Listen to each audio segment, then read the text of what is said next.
I'm a big fan of momentum in general. And my question is, when I feel that I'm building positive momentum and I'm feeling great and excited and clear about what I want, and then something comes along, unwanted, that happens, and I think to myself, what the hell? I didn't attract that. Why, when I'm feeling so good and so great, is it possible for me to attract something so unwanted? So are you saying that you think that you simultaneously have two different momentums going? In other words, momentum about wanted and momentum about unwanted? Is that possible? Well, let's talk about it, because when you focus upon something, you gain momentum. So do you believe that you hold your focus specifically on wanted things, or do you move about a bit in terms of subjects? Well, I'd like to say that I only focus on wanted things, but if I'm being honest, it's a little bit of both. Well, there are two possibilities. One is that every subject is really two subjects. So as you think you're focused upon what you're wanting, really you're focused upon the absence of it. But that's not the way you presented this. You said, I've got positive momentum going, so what do you mean? For example? Like, for example, everything seems to be going great with my job, and I'm doing something that I really love and enjoy, and I'm fortunate to be doing something that's what I really want to be doing. And everything seems to be going great in my relationships. I'm happy. Everybody around me seems to be in harmony with how I'm feeling, and we're all feeling good. And then all of a sudden something happens, and now I don't have the job that I did have, that doing what I love, and in one day it's just gone. So the question that we have to you is, with the going of the job, does the momentum have to go too? This is the crucial question.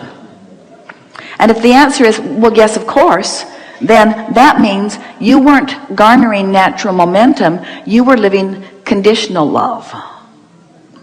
In other words, the condition was fostering the way you felt. Esther discovered that a bit. She was living happily ever after. When she heard Katy Perry's song, Falling from Cloud 9, she said, yeah, I'm down with that. In other words, it's easy to feel good under some conditions and not as easy to feel good under other conditions. But the best analogy that we have that explains this as a footing or a basis is a woman was presenting to us a similar complaint one day. She'd gotten a ticket in traffic. And she couldn't understand why that would happen to her, because she was flying high when it happened. In fact, she said, I was listening to one of your recordings. Just sticking it to us. And we said, well, what was the ticket for? And she said, for not wearing a seatbelt. And we said, well, how do you feel about that? And she said, I think wearing seatbelts betrays my freedom. I don't think anybody has the right to tell me whether to wear a seatbelt or not. And we said, well, do you usually wear it? No. I look for every reason not to. Sometimes I pretend like I'm wearing it when I'm not wearing it. But I don't want somebody telling me what to do about that. So as we all listened to her, it was evident that she had a vibrational bugaboo about that subject. So we explained to her that she's moving through traffic and feeling pretty good about most things, but she's got momentum going. Now the question that you're putting here is it possible to have momentum going on more than one disc? What do you think, given from this? In other words, do you spend all of your time thinking about this?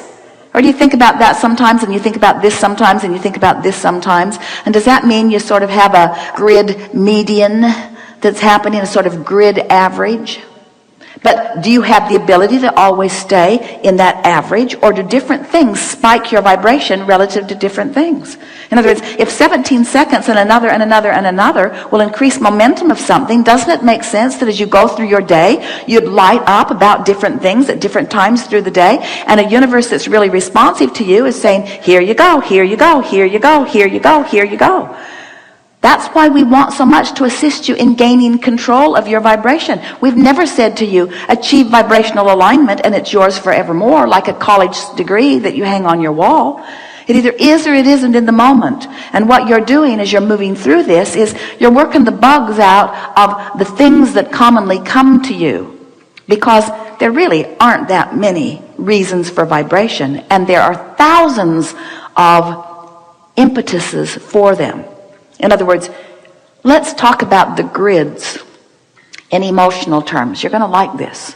So let's say you've been feeling unappreciated. And let's call that an emotion. Well, unappreciated, as you get that not being appreciated momentum going, it can show up at work.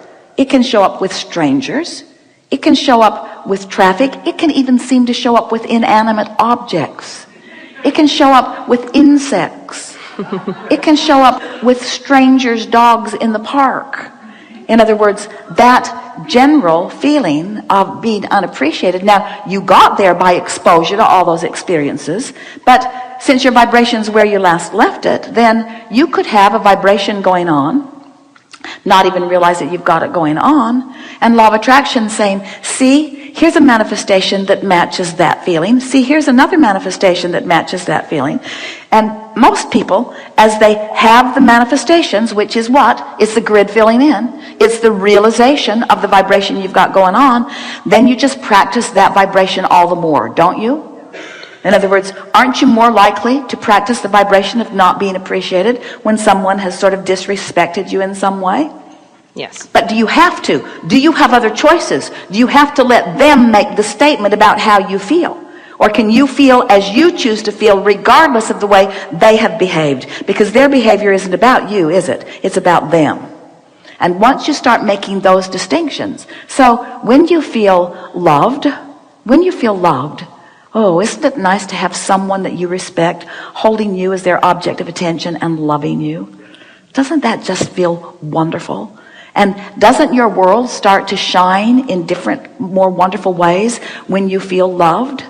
And that sort of makes you say, well, now you've loved me, you can't stop. Because I like what's erupted from being loved, and I'm sort of dependent upon your gaze for how I feel. And you know, I've got a lot invested now, because since you love me, my life got better in this way, and this way, and this way, and this way, and this way. So I need some vows from you. I need some promises from you. That no matter what, no matter how rotten I am, no matter how undisciplined I am, no matter how not in the vortex I am, that you will love me anyway. And the wise person would say, what?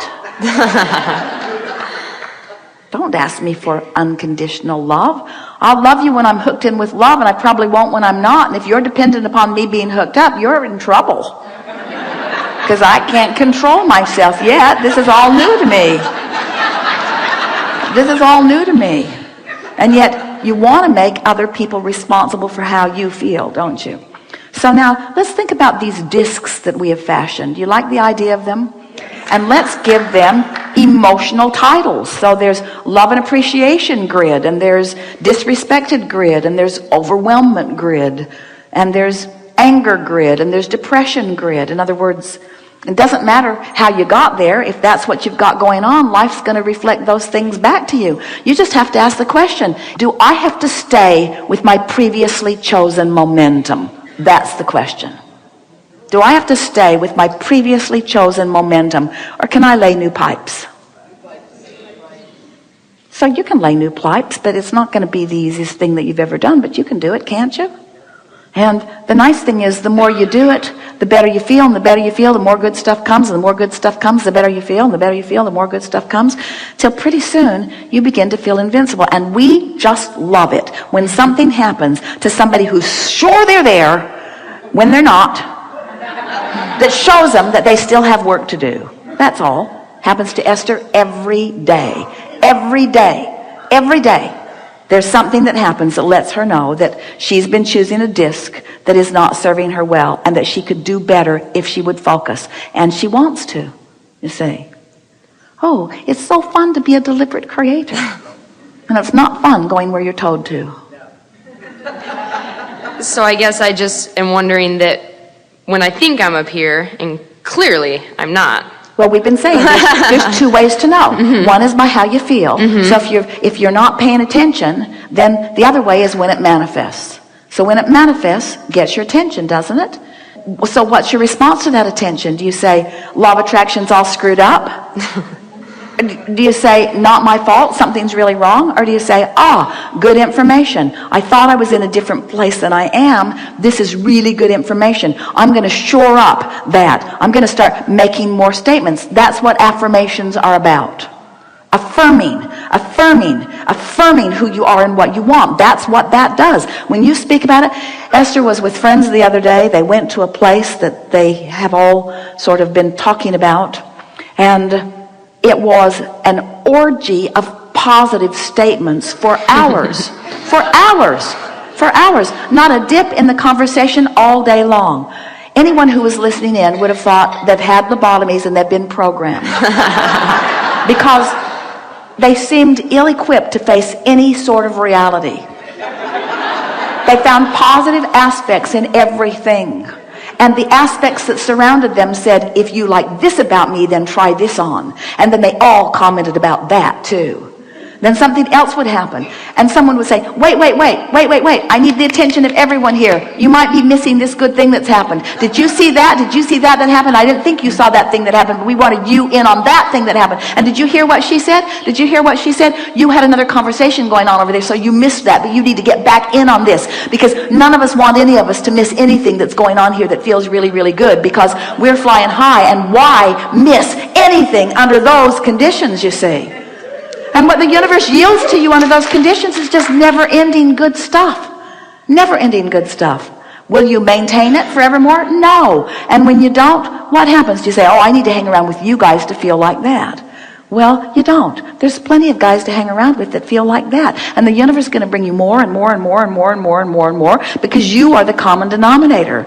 You are the vibrational equivalent. You are the chooser of your vibration. You are the chooser of the disc. You are the creator of momentum. You are the maintainer of momentum. You are the realizer of momentum. You are the appreciator of momentum. You are the acknowledger of momentum. Nothing's going to ever come out of the oblivious to you again. You know too much. Emotion tells you everything. Emotion tells you everything. So now you're in a position where you don't want to, you broke my momentum. I was feeling so good, and then you broke my momentum. All that means is I didn't really have the momentum going that I thought I had going. I hit a bump and came to a complete stop. Esther used to love driving that big bus. Nothing stopped that. She loved getting on the freeway. Everybody just got out of her way.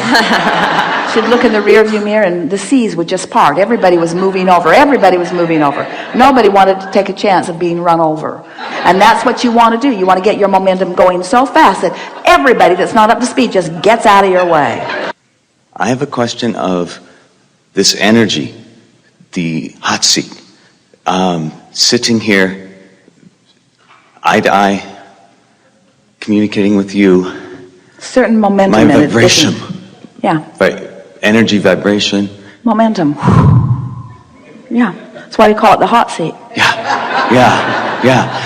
And yet, as I interact more with you and sit on the hot seat and interact with you more, you acclimate. You acclimate. Yes. Okay. To the higher frequencies until you own them, till they feel normal. Then anything less than that feels off. Right. Okay. And that's why I was observing other people, and they were very comfortable sitting here. Well, the analogy that we like so much is you're in an airplane, you're up there high in the sky, and you're looking out the window, and it all looks calm down there on the ground. 500 miles an hour, but you feel calm. But put that aircraft on the ground at 500 miles an hour, and you don't feel so calm. Yeah. So when you get up to speed with who you are, then the momentum doesn't blow your hair back. Right. But if by some sort of traumatic experience where what you don't want is parlayed into clarity about what you do want, there are some situations where you can bounce very fast into a frequency that you're not ready for. Esther felt some of that in the early days of reaching for us, because Jerry was reaching for us with such fervor. He'd been reading the Seth books. He was up to speed. He knew what he wanted. He had vibrationally tuned himself pretty well. And as he began summoning us through Esther, who was willing and allowing, after about 10 minutes, she was exhausted. She said, I feel like a candle and you guys are using it up. In the early days, he would wake her up in the middle of the night and prop her up in bed so that he could ask questions. And she was always willing to play along.